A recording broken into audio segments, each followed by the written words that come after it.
largest rainforest, live a people that once practiced the infamous ritual of head shrinking.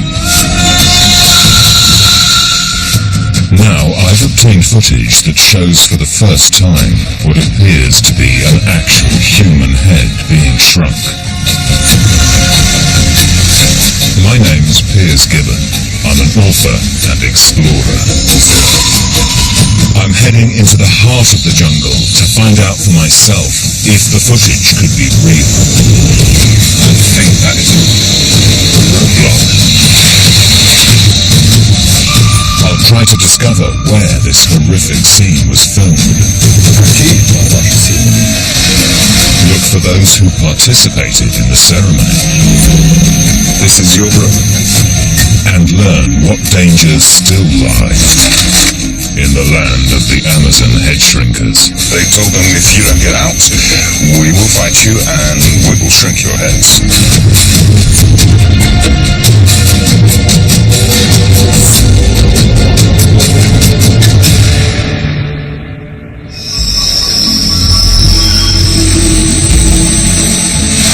Few outsiders have ever seen the process of head shrinking, but there is one person who may not only have witnessed it, but filmed it as well.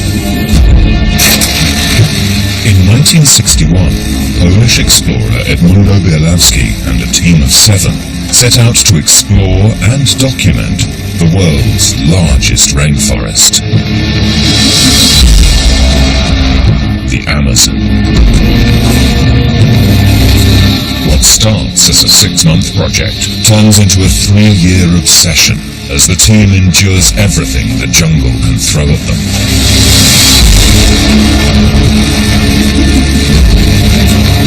Without the use of modern navigation tools, the expedition becomes lost deep in the Amazon basin.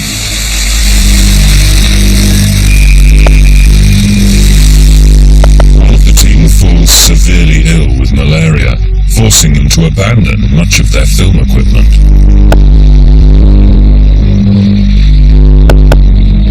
But some of their reels survived and are rumoured to contain the unobtainable, actual head shrinking. Now, nearly 50 years later, I've been given the rare opportunity to screen them.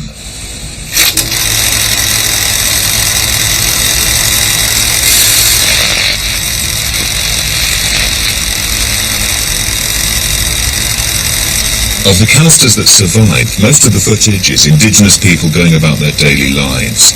But the scene I'm interested in is an encounter with headhunters. At some point, Bielawski's expedition travels to the west of the Amazon basin. It's here the explorers capture an extraordinary moment. A group of Indians demonstrating the process of shrinking a human head.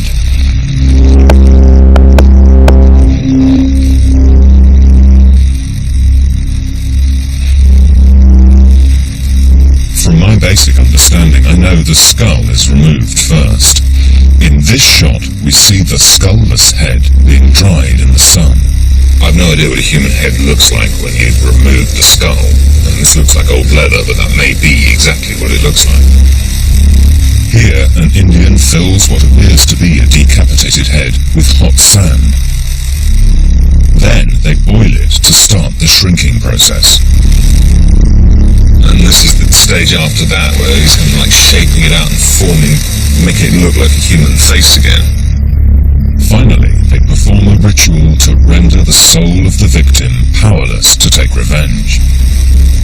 Now, filmmakers in the past have used old shrunken heads to reconstruct the ceremonies, but what separates Bielawski's footage from the rest is this. If this really is a fresh human head, then it's the only known archive to show a head-shrinking ritual in progress.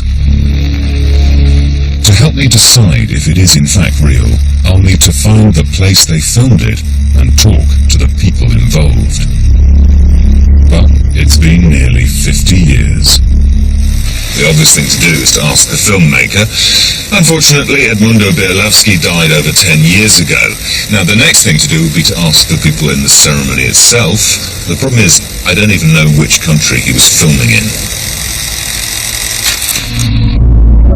Head hunting occurred in many regions of the world, but the practice of head shrinking has only ever been recorded in the northwestern region of the Amazon rainforest. So I'm making Ecuador my starting point.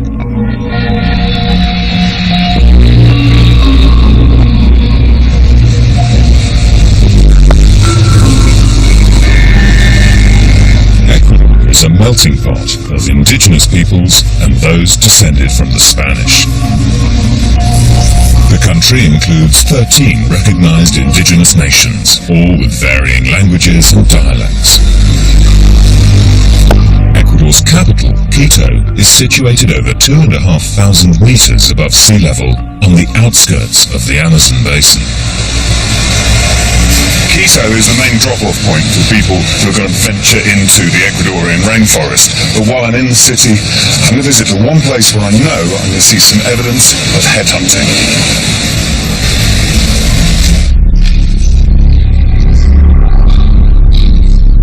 Head shrinking has only ever been practiced by one portion of the jungle-dwelling population. A form of summary justice carried out on enemies, the shrinking process was deemed necessary to stop the victim's evil spirit from seeking revenge. Shrunken heads, or sansas, were commercialized when foreigners began to collect them as exotic curiosities. Today, sansas are estimated to be worth up to $30,000 each. But that's not the only reason they need to be handled carefully. Es por eso que cuando yo las toco, pido autorización a su espíritu que se quede ahí. Ahora? Sí, ahora. What's happening now? It's En still este there? momento, sí. A ella no le gusta que les toquen ninguna otra persona, porque su espíritu dice no. It'd be really helpful to me if you could let me know what part of the country I should start looking in. Bueno, los shuaras son propios de la provincia de Morona, Santiago, en la Amazonía ecuatoriana.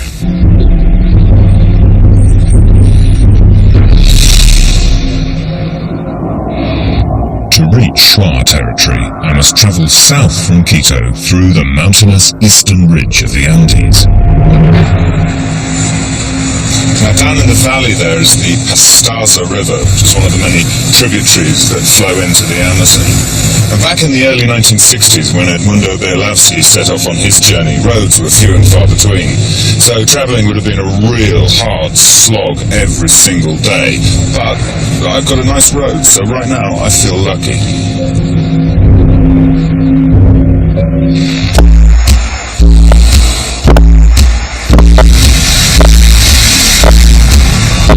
My journey to reach the Shuar's heartland hits an unexpected obstacle.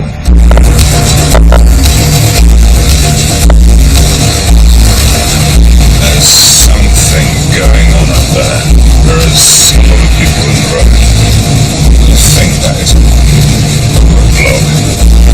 I'm just 3 days into my investigation, and the last thing I want to do is get on the wrong side of the local Shuar. A lot of rumours flying about, but it seems that a child has been killed on the road, and there's a lot of people up there surrounding the people they think did it. They're in a car up there, and they've got them, and I don't know what's going to happen. They've blocked the road, and we are not going anywhere until the situation resolves itself. In this part of the world, people can sometimes take the law into their own hands. It's been known for lynchings to occur.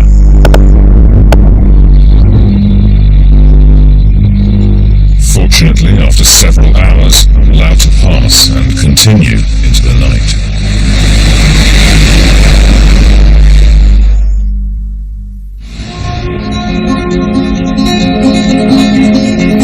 The next morning, I reach the frontier town of Macas.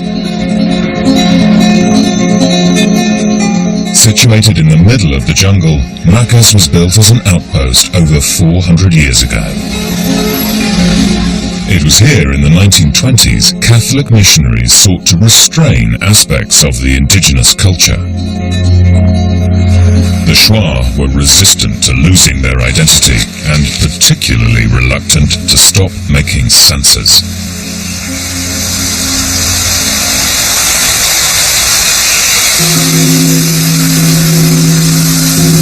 I've come to a Catholic seminary to find out how one person was involved in putting a stop to head shrinking in the 1960s. How did you explain to the Shwa that they must stop taking vengeance themselves with censor? Entonces nosotros colocamos su cultura como Antiguo Testamento. Esa matar al criminal ojo por ojo, diente por diente, está en toda la Biblia. Cuando ese Dios se hace hombre, se encarna, no, y muere en la cruz diciendo perdónale porque no sabe lo que hace, no, entonces da una nueva ley que hay que perdonar al enemigo y no hay que matarlo. Solo Dios que sí. By incorporating Shwa beliefs with the New Testament, the Padre feels he helped put an end to head shrinking in the area. Have you personally witnessed a censer ceremony? De salsa humana, no. Pero la misma elaboración la hace con el mono perezoso. Entonces es todo el mismo ritual. Entonces, as I listen to the Padre's description, I'm able to build up a clearer picture of how the whole process may have looked.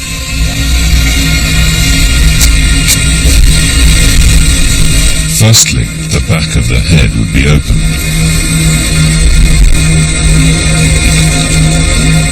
The skin is sliced free from the skull. Care is taken not to damage the facial features. The skull and remaining flesh is removed.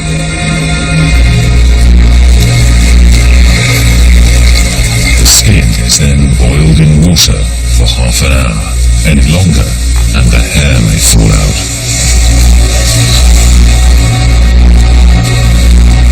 After being dried in the sun, the skin is turned inside out. Any unwanted tissue is scraped off. A sack shape is formed with the skin, and hot stones are used to burn off the fat inside. Hot sand is added to reach the fat in hard-to-get-to places, such as the nose and lips.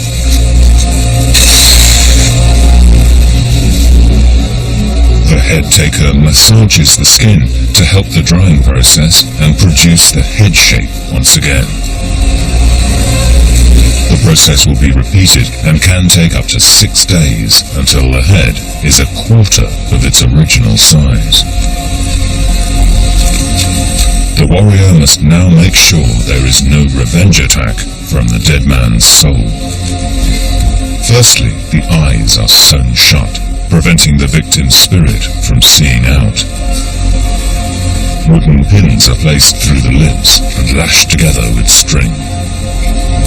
This stops the soul from asking for their death to be avenged. Con hilo de algodón blanco. There's one last question I feel compelled to ask. Do you know whether the Shwa still make censers? Parece no los Shwa, sino unos pagados, no.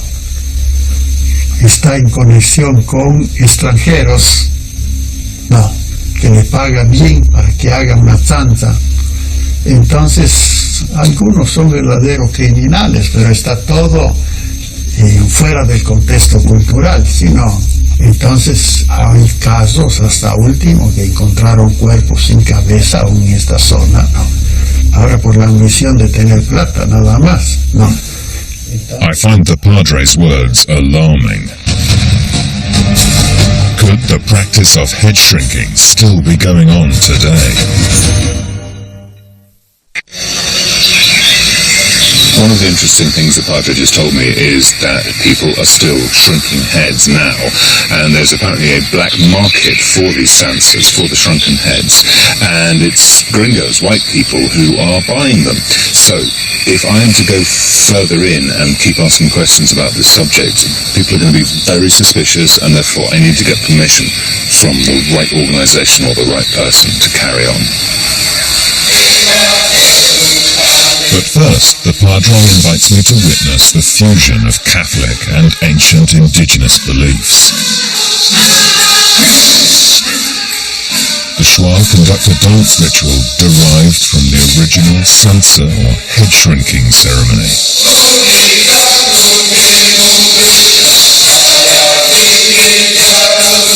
As I listen to the chanting, designed to ward off evil spirits, I consider what the Padre told me. Could head shrinking still be going on today?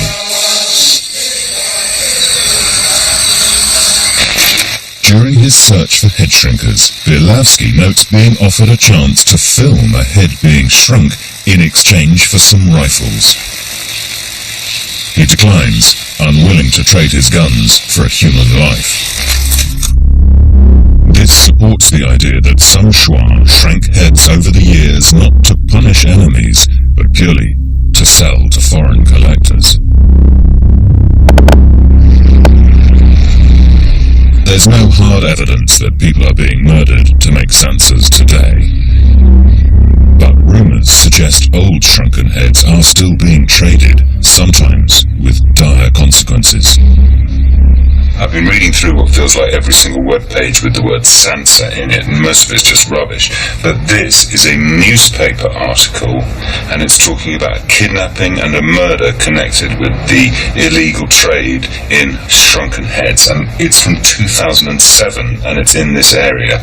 Now I know I can't believe everything I read on the web, but this one I need to take a closer look at.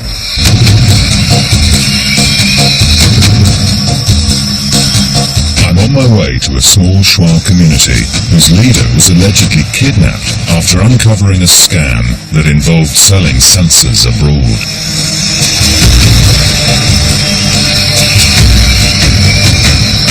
I've managed to track down the wife of the missing man in the small village of Peterishka.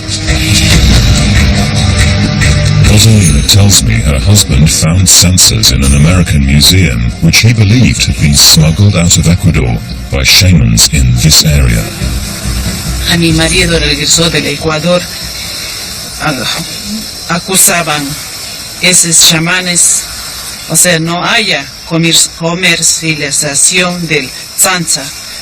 Por eso a mi marido le secuestraron esos señores. How did you feel when he disappeared? Yo me sufrí. Me sentí mal. Me quedé sin nada. Hasta ahora no puedo estar sin ver a él, ni pedazo de él. The community managed to capture one of the alleged kidnappers and Sansa traders. Rather than handing him over to the authorities, the accused, Jorge Tunki, was taken deep into the jungle. Rosalina's brother-in-law agrees to show me where they took Tunki. Un grupo de más de 500 personas llegaron acá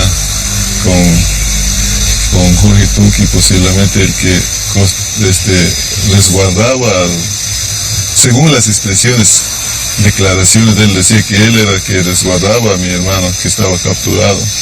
Entonces la gente, cuando no lo encontraron, acogieron a él mismo porque era, y le asesinaron y lo quemaron, dejaron en ceniza, en polvo.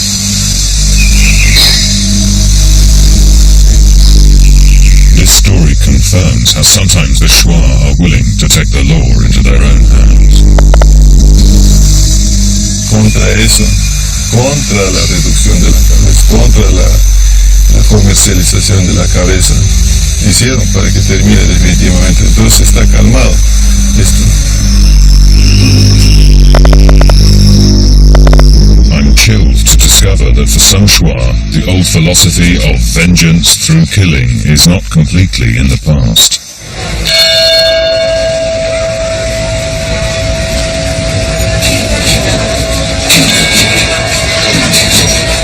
The safest way for me to continue my journey is to get the correct paperwork. So I visit the Shwa Federation, which acts as an administrative center for the many scattered communities in this part of the Amazon. If you look up in the middle of that artwork, that's a Sansa hanging there.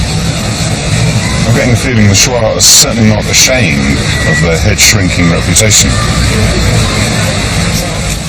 I take the opportunity to ask the Federation what they feel shrunken heads mean to the Shwa today. La idea de tener una Sansa es el cúmulo de muchos poderes. Entonces nos da una especie de una proyección del valor de ser el pueblo de fuertes, el valor de ser un pueblo no dominado. Entonces dice, la Sansa es como una especie de la luz que nos permite decir, nadie nos puede vencer a nosotros, porque así hacemos a nuestros enemigos. Gracias, muchas gracias. I'm granted permission to travel deeper into Shwa territory. With my guide, Osvaldo, I'm finally ready to pick up Bielavsky's expedition trail. But it's not long before I'm stopped in my tracks. Necesitamos la documentación, por favor.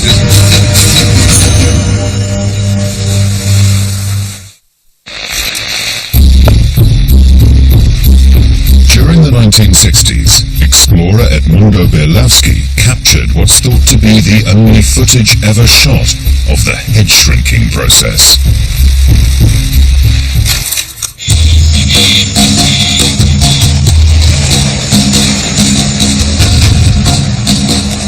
Tracing his journey through the Amazon takes me on a 5-hour trek south from Macas towards the small frontier town of Santiago.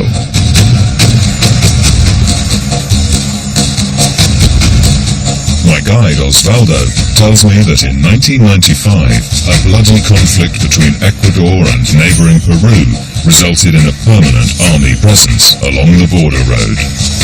Coming up to an army checkpoint, because after that there's no man's land. There's no actual physical border between Peru and Ecuador, but I'm not expecting any problems.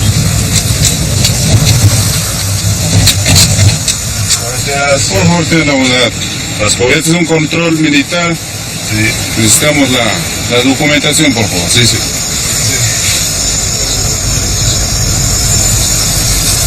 Although my papers are in order, they want to know more about what I'm up to. No, combustible. I'm taken to see the base commander.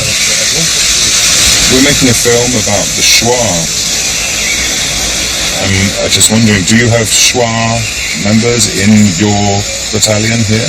Todo mi batallón, en un porcentaje del 40% son miembros SWAT, soldados profesionales. Nuestros soldados nativos son expertos en selva, ellos son nuestra guía, ellos fueron la solución en los conflictos. Thank you. Well, he's not going to admit that anyone is more valiant than anyone else, but definitely the Shwa have a real expertise in jungle warfare. He takes me to meet some modern-day Shwa warriors. I'm curious to know how they feel about their link with head-shrinking. Mi familia es guerrera y prácticamente nosotros estamos orgullosos de ser una familia así. Toda la gente nativa es de carácter guerrero. One thing that the Shwa are famous for around the world again is head hunting and head shrinking. Is that something that has happened in your family? Mis ancestros, mis abuelos, mis antepasados, ellos han sido como se llama, expertos en esa situación, en reducir cabezas, pero hoy en el día la civilización nos han cambiado en ese tono de vida.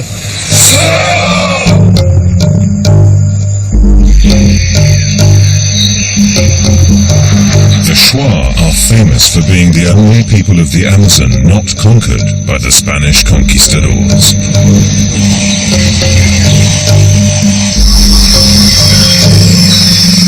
Making sansas or shrunken heads has served to deter invaders in the past, and I'm curious if the Shuar would ever use head shrinking as a weapon again. Osvaldo tells me of a dispute between a Shuar community and a mining company that nearly ended in bloodshed.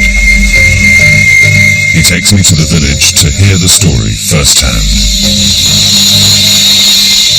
Osvaldo's gone ahead to talk to the president of this region. Apparently they've had a lot of problems with outsiders here, so I'm just waiting to see if it's okay for me to go in.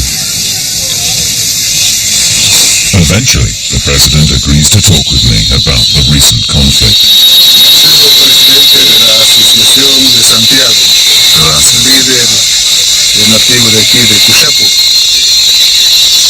Marcelo insists on showing me one of the reasons his land is so dear to him.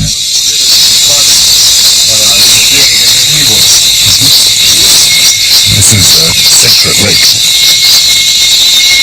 A 5 de la tarde aquí en mitad de la laguna se ve una persona, parece una mujer, bien pelo largo, desapareció, entonces me meto frío. Entonces se escuchaba sonido de niños que juegan, personas que están oyendo ese sonido del campo, del gallo y perros, y golpes de los palos, y personas que están haciendo sus actividades. ¿A 5? Sí, aquí. Todos los sonidos aquí, nuestros abuelos y la gente que conocemos, es un lugar bien sagrado para nosotros.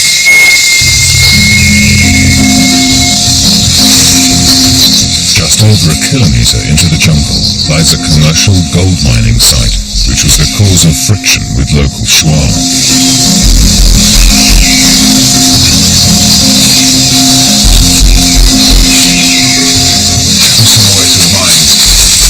I've been told to keep an eye out for poisonous, stinging ants. You've got to hand it to the chief, though. He's on bare feet.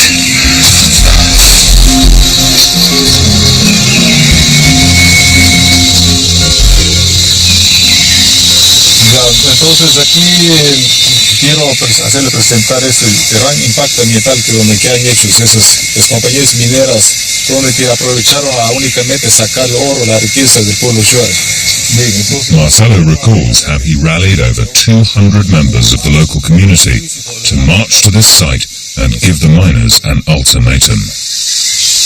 What he's just saying is that basically in order to get the miners out of this area, out of traditional Shuar territory, they threatened traditional Shuar punishments, so back to the old law. So they told them, if you don't get out, we will fight you and we will shrink your heads. Amazing. ¿Sansa? ¿Sí? Sí, Sansa, reducirnos. Entonces nosotros, el pueblo Shuar ha decidido ya no más ingreso a las compañías mineras. Si en caso que ellos no nos cumplen en nuestro mandato, nosotros vamos a cumplir nuestras costumbres, mis abuelos, cómo sabían hacer la reducción de Sansa. It's unnerving to hear Marcelo say so openly that he'd be willing to shrink an enemy's head. When the time is right, I want to see what he makes of Bielawski's footage.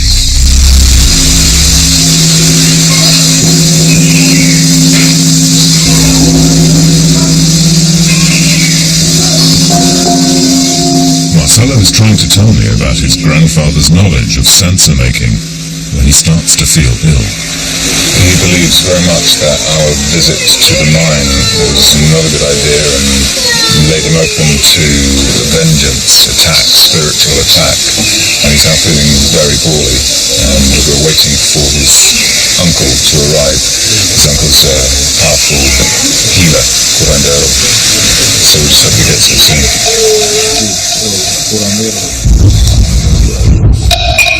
Superstition is still a big part of the Shuar outlook on life. Marcelo's convinced that the miners he evicted have conjured up evil spirits to punish him. I'm hoping I don't get the blame, as it was my idea to go in the first place.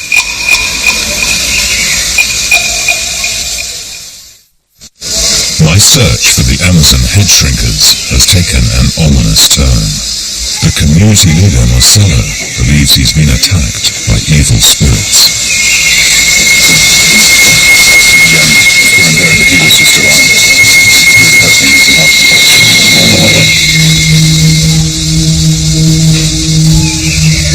We managed to track down Marcelo's uncle, Luis, who's been a practicing shaman for over 25 years. The Shwa aren't averse to using Western medicine, but where witchcraft is concerned, the power of a shaman is needed.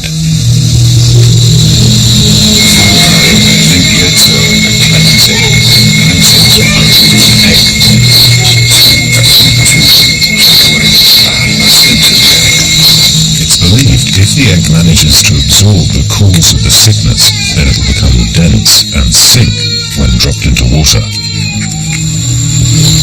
The egg's apparently done its job.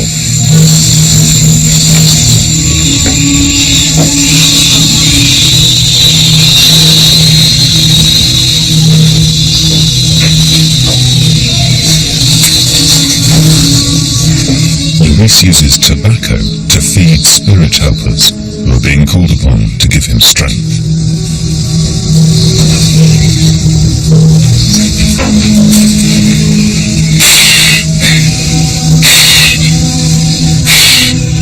This spitting motion casts out evil spirits.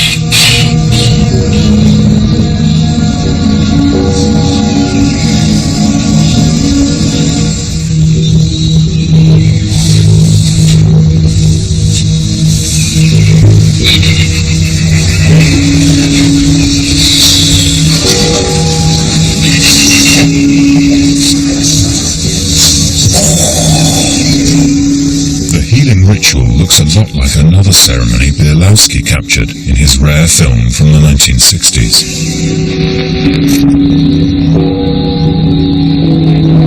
During Bielowski's stay with Headshrinkers, he apparently witnessed a shaman healing a boy who'd been hit by a falling tree. Natural causes were not considered the root of deaths or injuries. Witchcraft was to blame. The shaman uses a sucking motion over the boy's body to collect the sickness into his mouth, then expels it. Bielowski's field notes suggest the shaman had detected an enemy who conjured up an evil spirit to harm the boy. It was this kind of attack that motivated the warriors to seek out the perpetrator and shrink their head.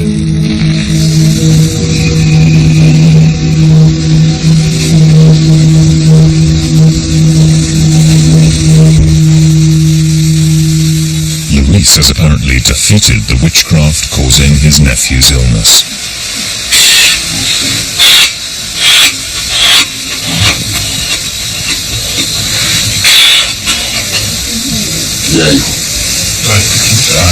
Una pregunta, just one question. What do you think was the cause of his illness? Él es muchacho y tiene profesores y demás presentes de la nación y demás, va, envidia, ayuda a los demás, a las comunidades. Entonces por eso es que lo trabajan mal, por eso está hecho mal ese. Ese están trabajando aquí, la gente, nosotros somos paisanos, Shoas, trabajan en esto. No deja tranquilidad para que trabaje bien este. Así es este.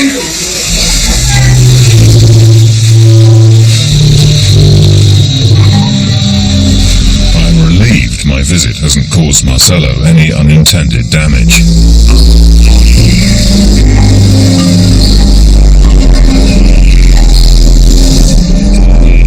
Finally talk to him about his understanding of the Sansa ritual.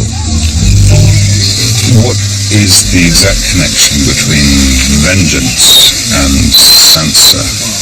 What's the connection? La persona, el enemigo le vengaban, hasta se amenazaban, es la venganza. Entonces, la venganza es donde que la persona vengado le mataban. Y la persona es el que tiene ese espíritu de valor, eso era que el enemigo, si el otro le aprovechaba, entonces no tenía ese valor, entonces tenía esa cabeza reducida, entonces tenía que festejarle el persona es más inferior, que no tiene ese valor, ese espíritu.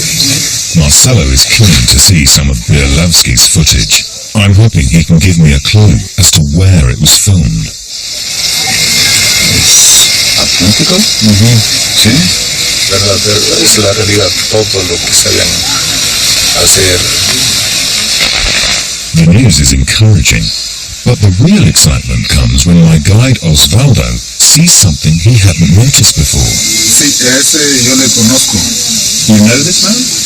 Su nombre es Tucup. En Comida Tucup vivió ahí el señor Campurin. Campurin. Osvaldo recognizes one of the key figures in the archive by the distinctive lump on his stomach. Fue un guerrero y tuvo una herida acá. O sea, fue disparado por una carabina por el enemigo y no se había muerto, se había curado. Entonces tenía un tipo, como una hernia.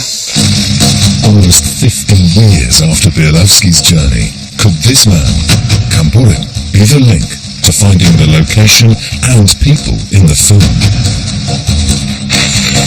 I bid Marcelo and the village of Kushabuk farewell, and head off with Osvaldo to formulate a plan. He's certain the village of Tukupi could be the source of the archive. But it's 2 days' travel, and I'm concerned about going on a wild goose chase. I've been through the Bielawski notes and there is no mention of Tucupi. But he does say that he was on the Santiago River and he travelled northeast into the Morona region. And if you draw a line northeast into the Morona region, you do get to Tucupi. To reach Tucupi, I head east towards the small settlement of Proaño.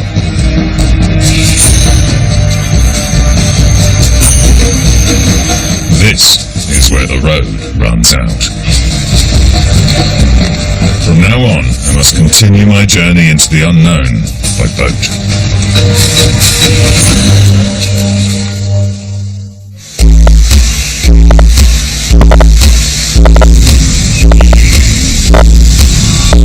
Many of the isolated Shuar communities dotting this section of the Amazon can only be reached by boat.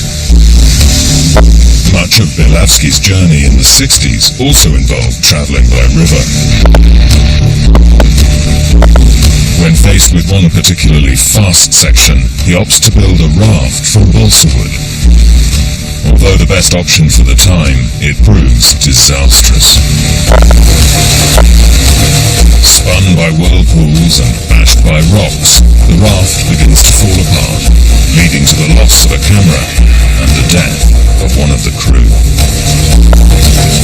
The remaining members trek around to safer waters.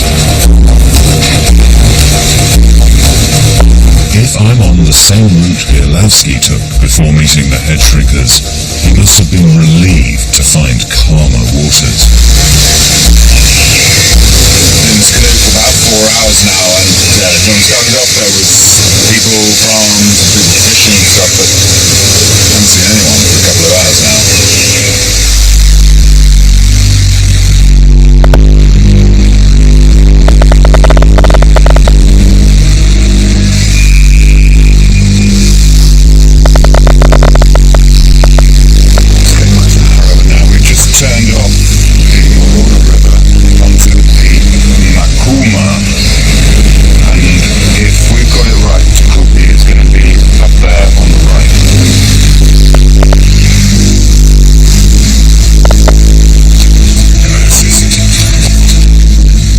Word of my arrival spreads quickly, and I receive a warm welcome.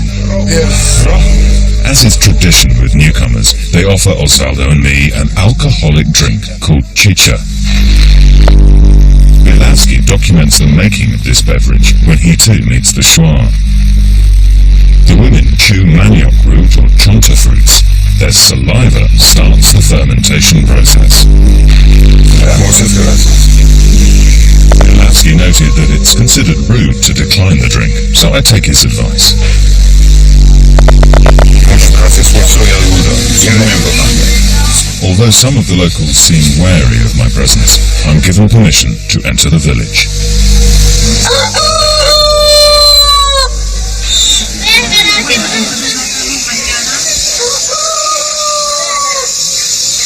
Before I have time to settle in, my guide Osvaldo receives an urgent call on the crew's satellite phone. Osvaldo just heard that his son is very ill in hospital in Sukuba. He's got a fever and he's only 1 year old, so it's really worrying him.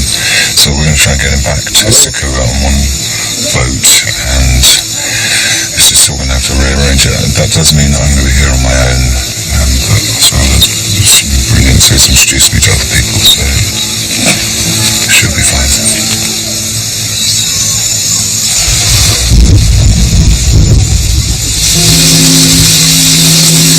Osvaldo has a 3-day journey ahead of him.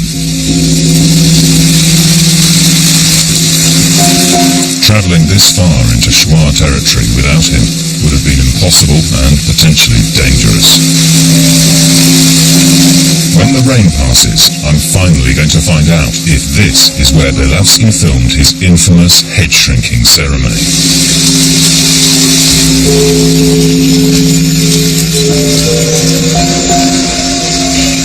A buzz spreads through the community when they learn I have some footage that may include them. Now, apparently a few people want to see the footage that I've been going on about, so we've agreed to show it to them. There's quite a few people. Gracias, gracias. Right now we have una película, a film for you, and this film is over 40 years old. Gracias.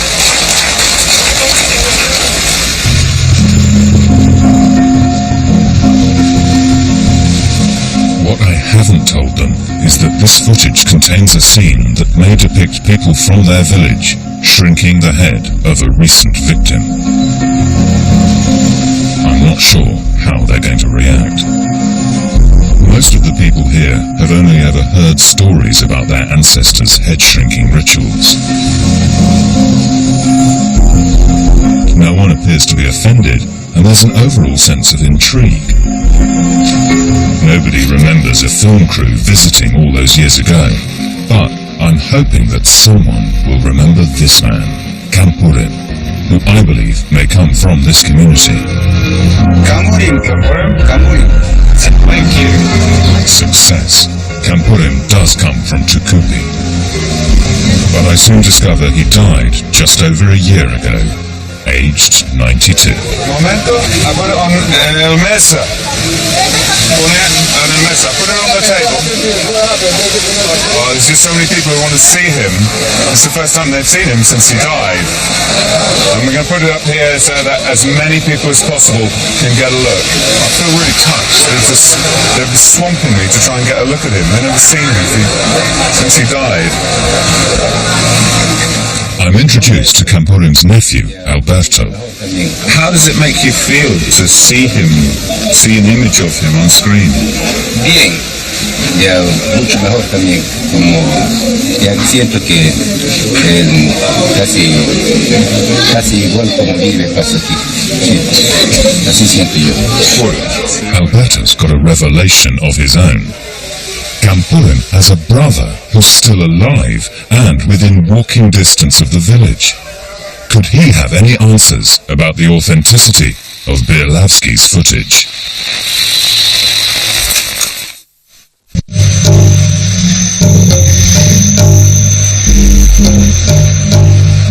My new Shwa guide, Silverio, is taking me to meet the brother of one of the key figures in Bielawski's head-shrinking film. An ongoing feud between families led to much of the older generation being wiped out. Pedro, te presento a Sanim.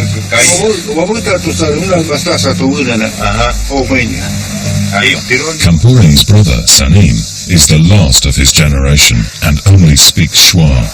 Entonces, todos los guerreros ya han muerto y él es el único sobreviviente que está ahorita aquí. La nueva generación, pero ya de la antigua generación es el único. Sanim tells me he was separated from his brother for many years and unaware of any involvement with Western filmmakers. But I'm still hoping he may recognize something from the archive.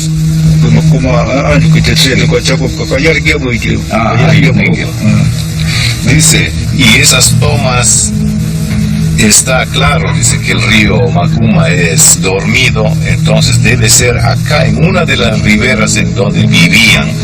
La construcción, esas casas, todo indica que es aquí. Aquí? Sí. Salim does not remember the film crew himself, but he does think the pictures are of the Tucupi area. I'm curious how he'll react to seeing his brother. Да. Дети, Juan.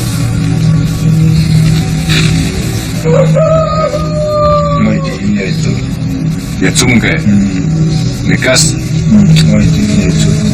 Aquí está, dice, él es mi hermano. Is mi hermano. Sí, él es mi hermano. Is my brother. Has he ever seen an image of his brother before? Yaunchusha Wenya Ketiam Wakany Ani Huni Husamwa Nuksha Pungre.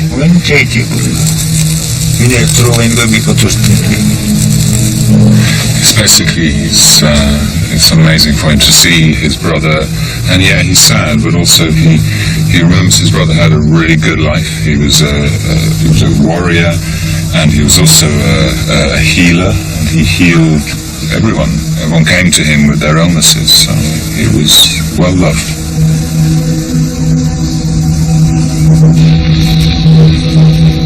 The big question now is whether Sanim believes his brother was involved in head shrinking. Como el hermano de él también era guerrero, entonces se separaron también por las guerras y el hermano de él también estaba incluido en esas. He and his brother were separated by the war, but he does know that his brother was involved in Sansa ceremonies.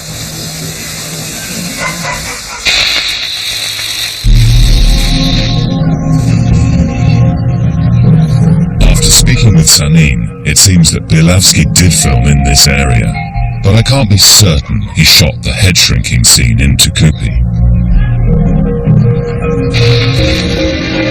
But having confirmed Kampurin's involvement, it really is possible Bilavsky filmed the only existing footage of a head shrinking ceremony in progress. Before I leave Tucupi, I want to know how these Shwa feel about their head shrinking legacy. Solerio has lived here all his life. Porque es la única cultura que reduce cabezas. Y es algo, claro, hermoso ver una tzanza que hicieron esto. A veces a mí me sorprende, a veces me puede caer lágrimas viendo que todo eso estamos olvidando, pero no la maldad, sino la costumbre que ellos tenían. Did I just hear you say that a reduced head can look beautiful to you? Sí, es muy hermoso. Finally, I ask what effect seeing Bilavsky's film has had on him. Tal vez por las venas nuestras corre la sangre de nuestros antepasados, pero siempre está en nuestras mentes. Y la última filmación que ustedes trajeron, tan antigua, que es la única que siempre mantendremos y no olvidaremos. Gracias.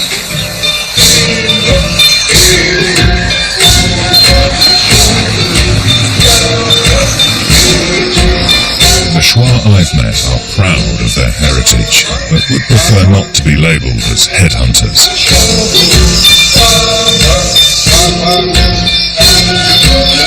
The practice of head shrinking is in the past. Yet for many, the Sansa will remain a powerful symbol of their ability to defend themselves with courage and strength.